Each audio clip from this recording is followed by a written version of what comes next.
वहाँ पर मतदान हुआ है। दुर्ग की अगर बात की जाए 67.33% मतदान हुआ है। जांजगीर चांपा की बात की जाए तो 62.44%। इसके साथ ही लोगों में काफ़ी उत्साह देखने को मिला है और प्रशासन भी पूरी तरह से छत्तीसगढ़ में अलर्ट नजर आया है। तस्वीरों में साफ देख सकते हैं किस तरह से बड़े बड़े मंत्री ने भी अपने वोट डाले हैं परिवार के साथ ही, और सभी लोगों से मतदान करने की अपील उन्होंने की है।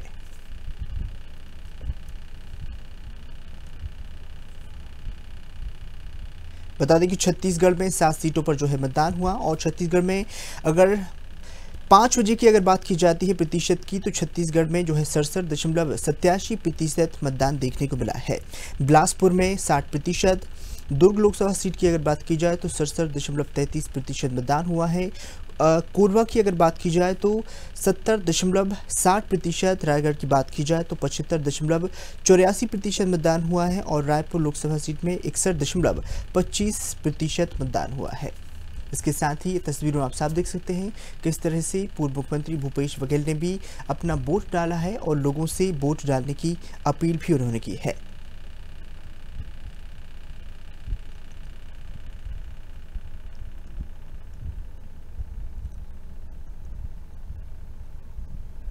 बताना चाहेंगे कि छत्तीसगढ़ में भी बेहद दिलचस्प चुनाव, लोकसभा चुनाव देखने को मिला है। 7 चरणों पर जो है सीटों पर मतदान हुआ है छत्तीसगढ़ में। शाम अगर 5 बजे की बात की जाए तो प्रतिशत की छत्तीसगढ़ में 5 बजे 67.87% मतदान हुआ है। बिलासपुर की अगर बात की जाए तो यहाँ पर 60.5%, दुर्ग की अगर बात की जाए तो 67.33% मतदान देखने को मिला है। कोरबा की अगर बात की जाए 70.60% मतदान हुआ है।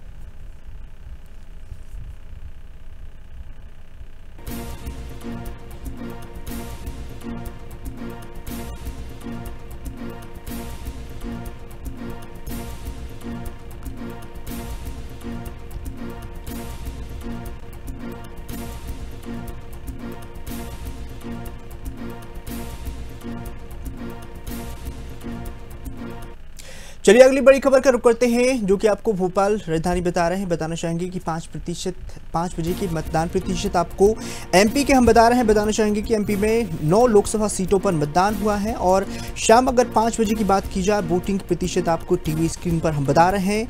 मध्य प्रदेश में 62.28% जो है मतदान हुआ है। 5 बजे की हम आपको जो है अपडेट दे रहे हैं, ताज़ा अपडेट। गुना की अगर बात की जाए तो 67.93% मतदान हुआ है। ग्वालियर की बात की जाए तो लोकसभा सीट पर जो है 57.86% हुआ है। बैतूल की अगर बात की जाए तो 67.97% हुआ है। भिंड की अगर बात की जाए तो 50.96%। भोपाल की, राजधानी भोपाल की अगर बात की जाए सबसे वीआईपी सीट की अगर बात की जाए तो 58.42%। मुरैना की अगर बात की जाए तो 55.25% हुई है। इसके साथ ही राजगढ़ लोकसभा सीट की अगर हम बात करें तो 72.8% जो है मतदान 5 बजे का हम आपको टीवी स्क्रीन पर बता रहे हैं। इसके साथ ही विदिशा की बात की जाए तो यहाँ पर 69.20% मतदान हुआ है। बता दें कि सागर की अगर बात की जाए तो यहाँ पर 61.70% मतदान हुआ है। बताना चाहेंगे 5 बजे के अपडेट हम आपको मध्य प्रदेश की बता रहे हैं। एमपी की 9 लोकसभा सीटों पर मतदान हुआ है। शाम 5 बजे का हम टीवी स्क्रीन पर आपको मतदान प्रतिशत बता रहे हैं।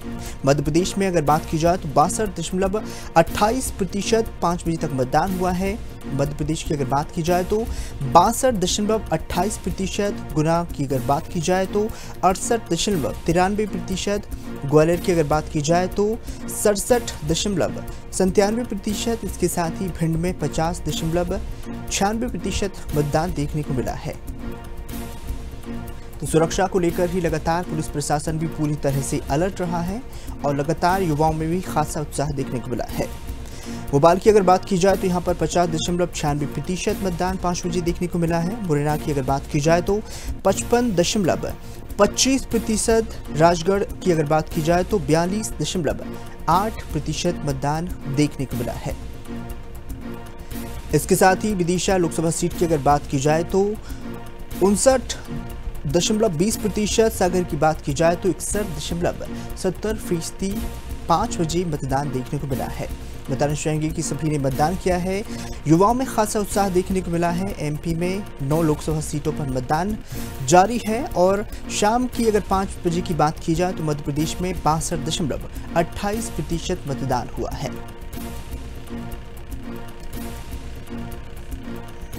अगर गुना की बात की जाए तो 68.93%, ग्वालियर की अगर बात की जाए तो 57.96%, अगर बैतूल की बात की जाती है तो 67.97%, भोपाल की बात की जाए तो 58.42% मतदान देखने को मिला है और युवाओं में भी खासा उत्साह देखने को मिला है। प्रशासन पूरी तरह से मुस्तैद था और सभी ने मतदान करने की अपील भी की है।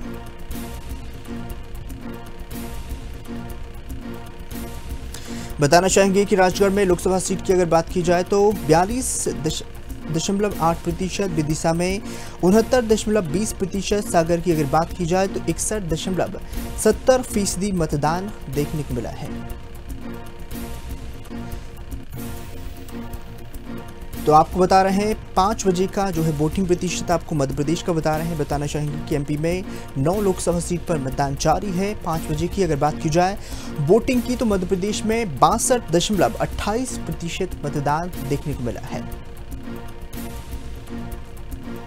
इसके साथ ही शाम 5 बजे की वोटिंग प्रतिशत की हम बात कर रहे हैं।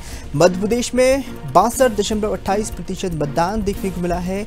गुना लोकसभा सीट की अगर बात की जाए तो 68.93%, ग्वालियर में 57.46%, भिंड की अगर बात की जाए 50%, 96% मतदान की यहाँ पर देखने को मिल रहा है। भोपाल की अगर बात की जाए तो 58.42% मतदान देखने को मिला है।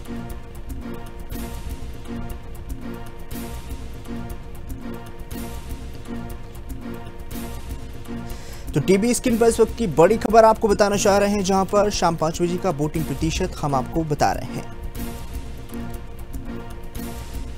जिसमें गुना की अगर बात की जाए तो 68.93%।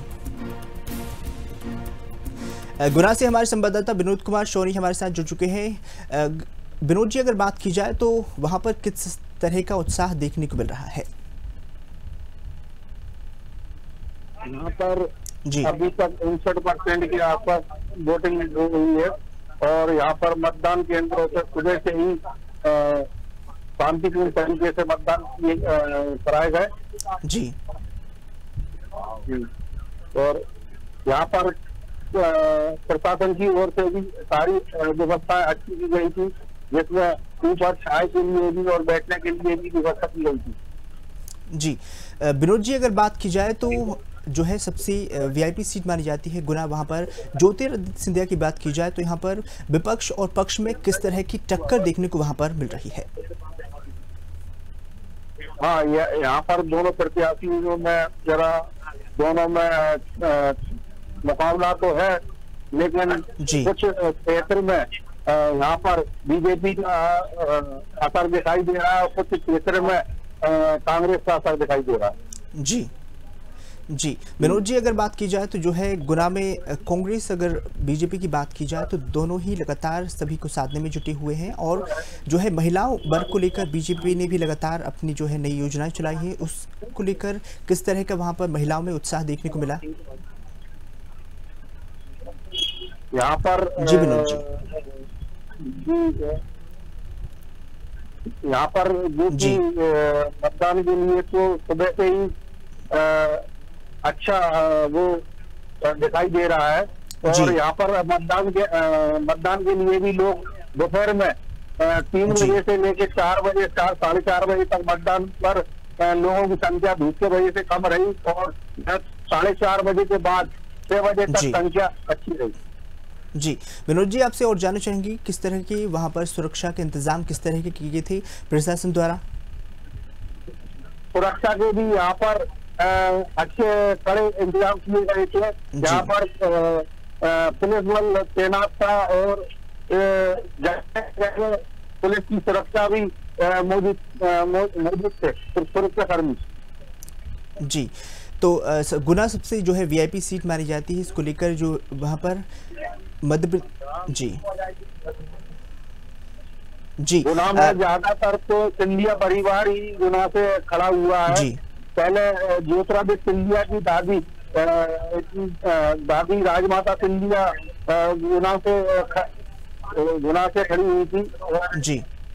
और इसके बाद माता सिंधिया जी भी गुना लोकसभा से खड़े हुए थे और इसके बाद अब ज्योतिरादित्य सिंधिया जी खड़े हुए। जी विनोद जी, आपसे और जानना चाहेंगे कि वहाँ पर जो है बहुत सारे मतदाता आए हैं, तो दिव्यांगों के लिए क्या कुछ खास वहाँ पर प्रबंध देखने को मिला है? प्रशासन द्वारा व्हील चेयर की व्यवस्था की दिव्यांगों के लिए यहाँ पर अच्छी व्यवस्था की गई थी। एक व्हील चेयर भी की गई थी जिसमें है ना कोई दिव्यांग है तो वो बाहर से है ना व्हील चेयर के सहारे अंदर मतदान के लिए जाए, लेकर जाया गया उनको। जी सोनी जी, लगातार जो है हम आप सुबह से ही गर्मी में अपडेट दे रहे हैं, तो प्रशासन द्वारा क्या कुछ गर्मी को लेकर क्या कुछ व्यवस्था वहां पर देखने को मिली है? हाँ, यहाँ पर है ना मतदान केंद्रों पर कूलर की व्यवस्था और पंखे की व्यवस्था की गई है और अच्छे यहाँ पर कई सेल्फी पॉइंट भी बनाए गए। जी विनोद जी, और जो महिलाओं की अगर बात की जाए तो महिलाओं में जो है किस मुद्दे को लेकर वहां पर वोट डालने के लिए आई होंगी? महिलाओं को ज्यादातर तो लाडली बहना योजना का लाभ ज्यादा मिला है। इस वजह से महिलाओं ने इस बार पहले की अपेक्षा अच्छा मत दिया है। जी विनोद जी, आपके पीछे हम देख पा रहे हैं कि कुछ जो है युवा खड़े हुए हैं, उनसे बातचीत कीजिए। किस मुद्दे को लेकर उन्होंने वोट डाला है और क्या कुछ उनकी जो है मांगे हैं? हाँ, गुना में आपने किस मुद्दे पर वोट डाला है, इसका आप क्या चाहते हैं? जो आने का उससे क्या लाभ चाहते हैं आप?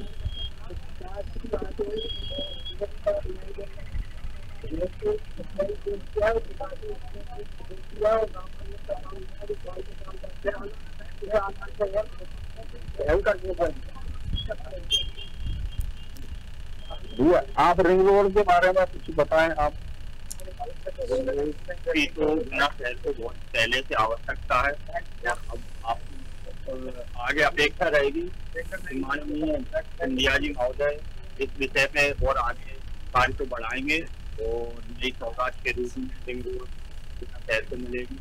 और आप किस प्रकार का विकास चाहते हैं? विकास तो राष्ट्रीय स्तर से लेके और धरातल तक अभी भी हो रहा है और इसी प्रकार युवाओं को रोजगार के विषय में भी जैसे मोदी जी और भारतीय जनता पार्टी की सरकार पहले से विकास की और सर्वमुखी विकास की ओर बढ़ा रही है देश को, और इसी प्रकार हम सब कार्यकर्ता और सभी समाज के बंधु इस मोदी जी के हाथों को मजबूत कर रहे हैं ताकि और भी नए में विकास हो सके। जी भैया, आप कोई मुद्दे पे बात करेंगे? भारतीय जनता पार्टी सदस्य भारतीय जनता पार्टी की सरकार हमेशा विकास के बारे में काम करती है। लगातार सनातन धर्म ध्वजा भारतीय जनता पार्टी के कार्यकर्ताओं ने ऊंचाई पर पहुंचाई है। जिस तरह से राम मंदिर का निर्माण हुआ है, आगे हमको देखने को मिलेगा भूमि का भी नवनिर्माण होगा और सनातन धर्म की धर्म ध्वजा ऊंचाइयों पर फहराई जाएगी।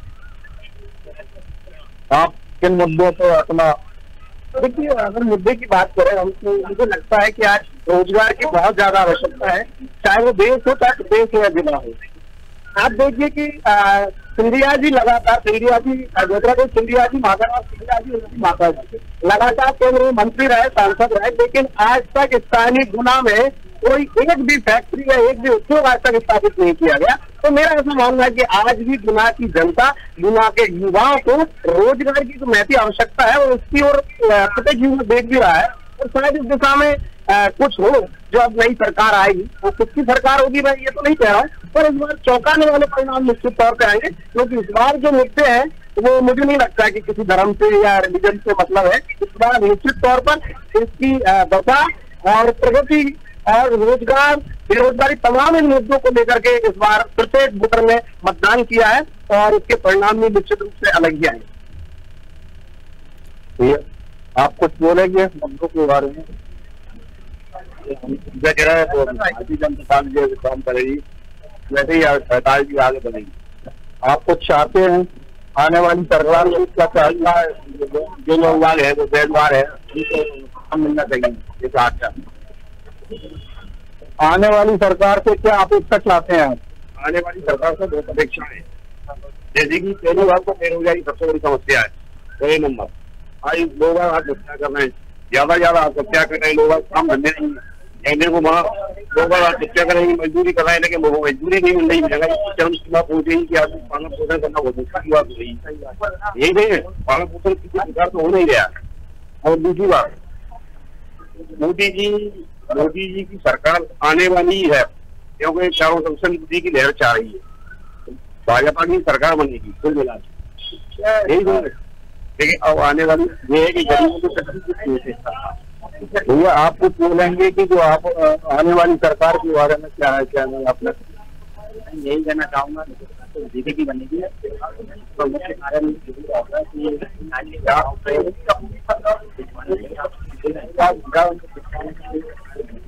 गांधी रहना के का लाभ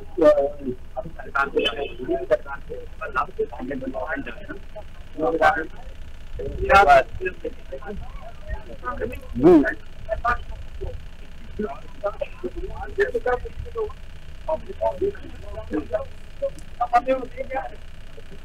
अभी हम बांसखेड़ी से बोल रहे हैं और हाँ घोसीपुरा से बोल रहे हैं।